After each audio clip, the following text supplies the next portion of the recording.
BJP आपातकाल की 50वीं बरसी पर बुधवार को देश भर में काला दिवस मनाएगी। 25 जून यानी आपातकाल की बरसी छत्तीसगढ़ बीजेपी ने इसकी तैयारियां शुरू कर दी हैं। इसे लेकर मंत्री, विधायक, सांसद और केंद्रीय संगठन के नेताओं ने प्रेस कॉन्फ्रेंस की और आपातकाल को लोकतंत्र के लिए काला अध्याय बताया। देश के लोकतंत्र के इतिहास में सबसे काला अध्याय अगर कोई आया था तो आपातकाल का दौर था, जब कांग्रेस ने, श्रीमती इंदिरा गांधी जी ने देश पे आपातकाल लागू किया था।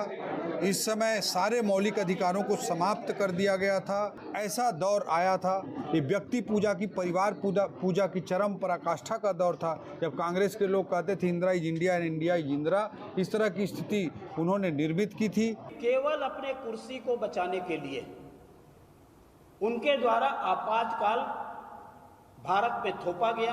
1 लाख से ऊपर निरपराध लोगों को गिरफ्तार करने का उन्होंने आदेश किया। जिस प्रकार से संविधान में लगातार संशोधन किया गया और संशोधन करके जनता के जो मौलिक अधिकार है, उस अधिकार से उनको वंचित करने का काम तत्कालीन कांग्रेस के सरकार के द्वारा किया गया।